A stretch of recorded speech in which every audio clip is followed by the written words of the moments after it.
I left my ex-wife after 10 years of dead bedroom syndrome.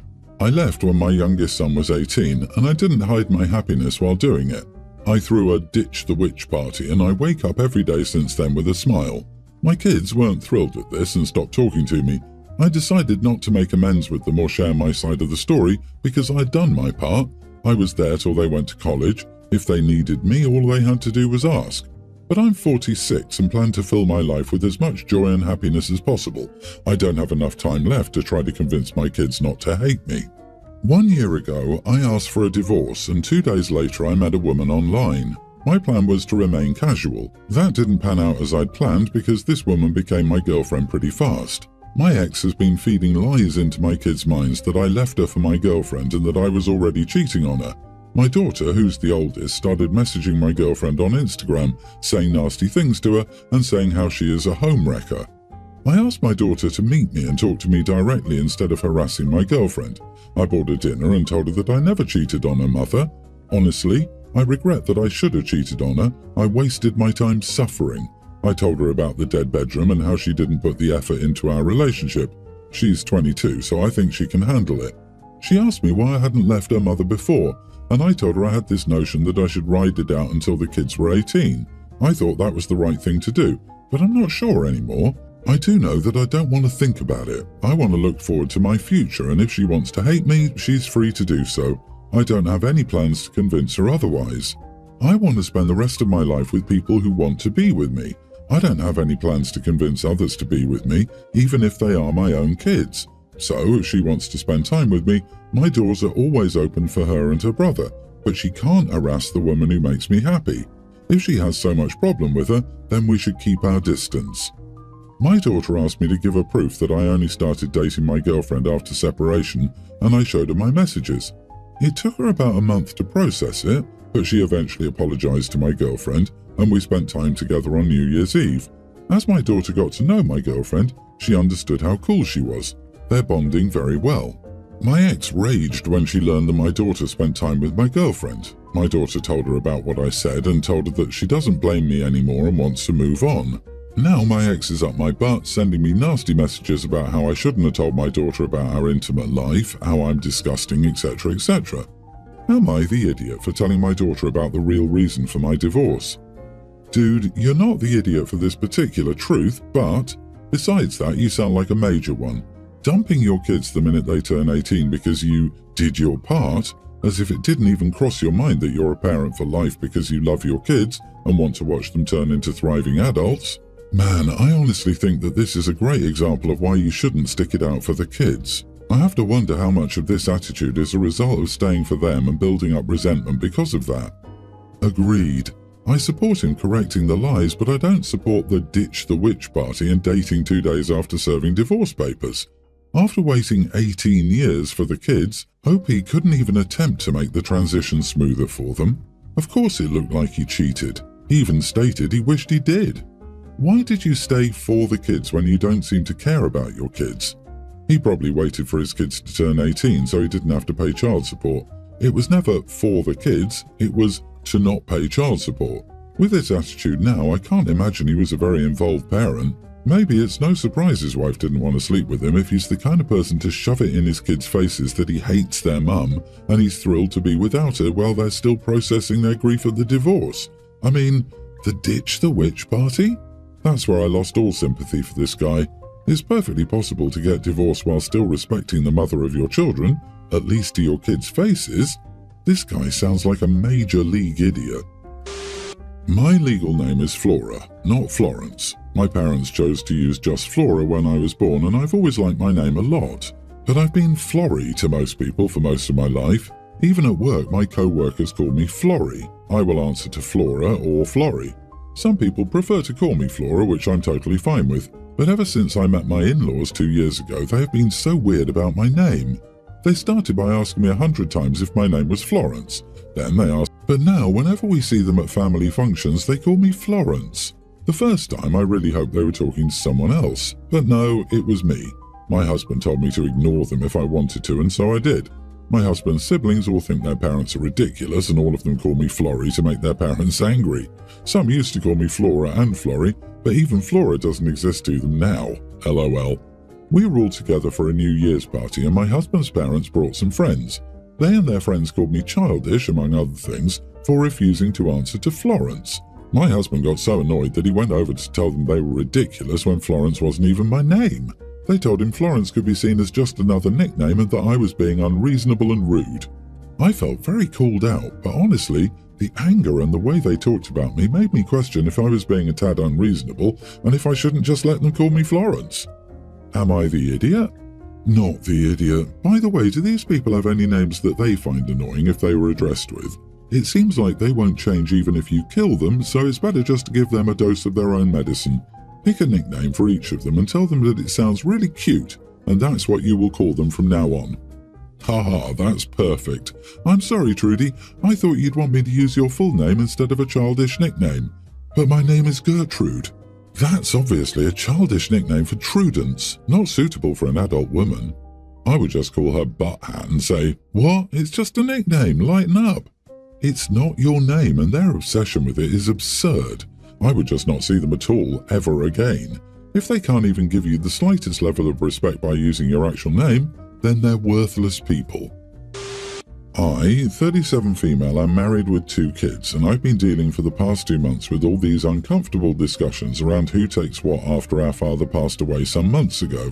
My sister, 28, is recently married and is proceeding to take over the sole family house that we ever owned. My mother is still alive and living in that house. According to my father's latest statements, and because he didn't manage to give my sister the same amount of money as he did to me, about 55,000 euros, he wanted the family house to go to her since he always believed that it was worth around the same amount. However, this is not the case as it's valued at 80,000 euros. Last week I spoke to my mother about this, telling her that either way I see it, financially or sentimentally, I feel left out, and I would like to consider me taking a small portion, a fifth or a quarter, so that I can have something from my parents as well. Am I the idiot for wanting to discuss this with my sister, who's just a step away from signing papers, although I also must consent so that my portion goes to her? I'm stuck and don't know how to approach this to avoid frustration and possibly bitter feelings. On top of that, my dear hubby is threatening me with a divorce if I don't step up and claim what is rightfully mine. I hate him for that, as it's none of his business, and the money I got from my parents was to finish his house, get married, etc. You got hard cash, she got the house. What if property prices went down? Would you have paid her the difference so everything could be fair? I doubt it.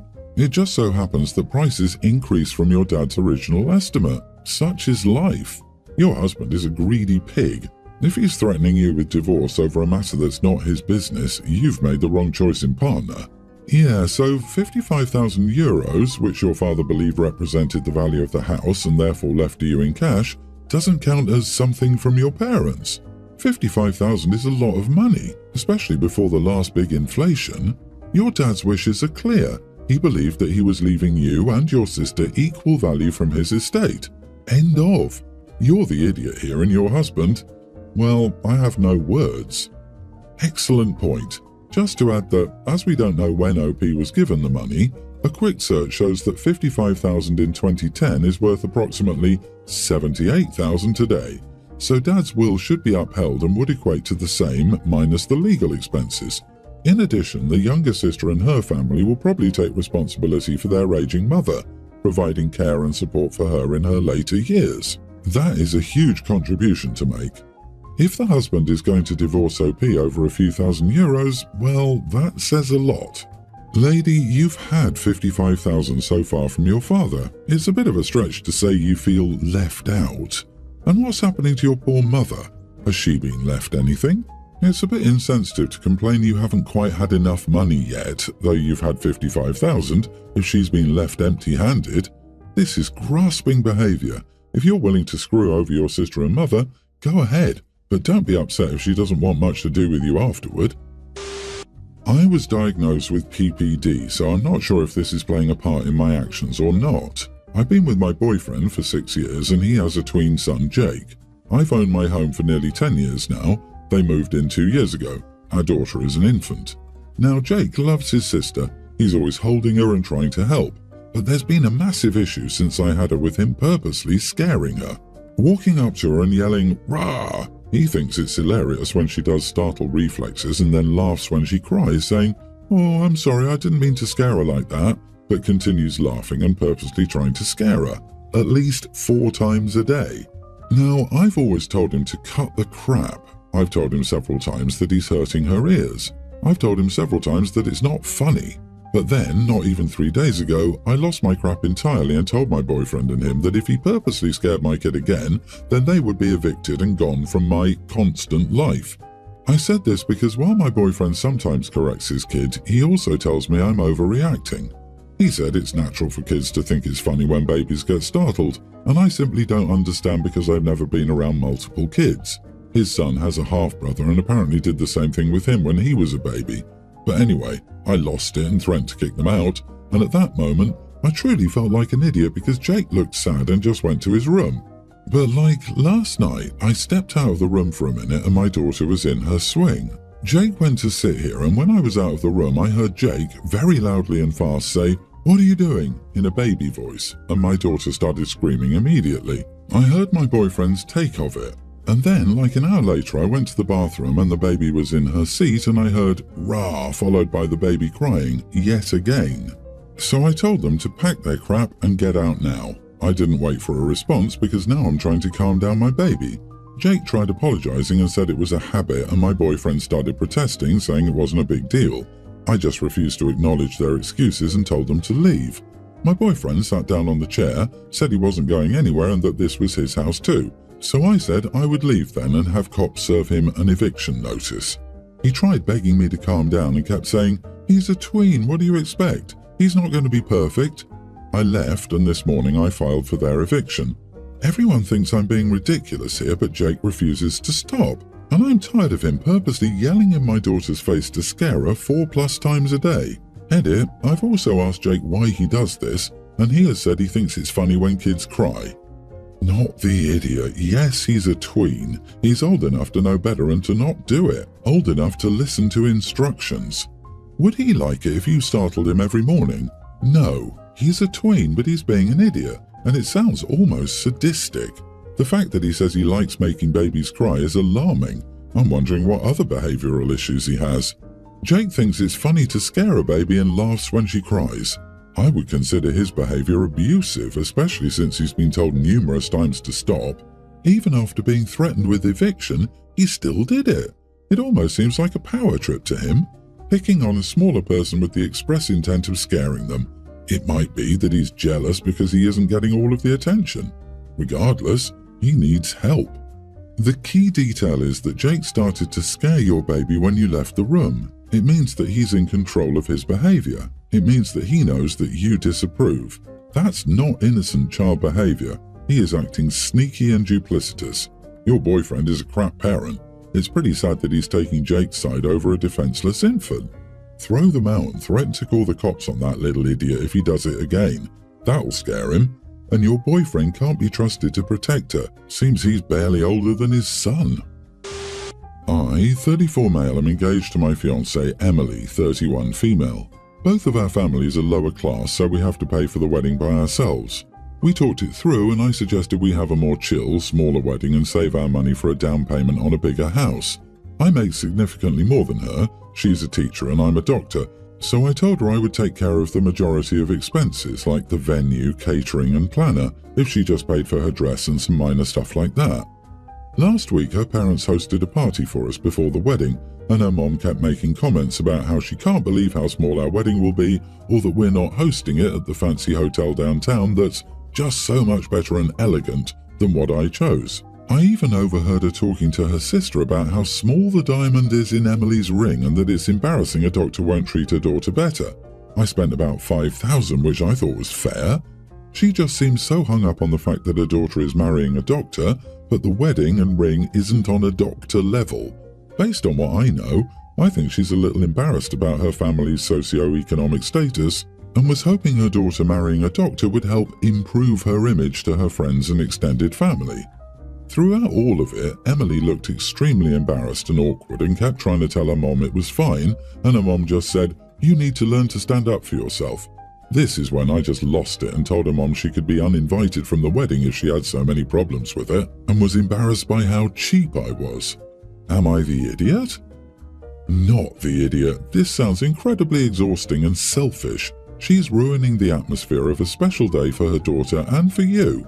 I hope this doesn't foreshadow how she'll be throughout your marriage. She sounds like a nightmare.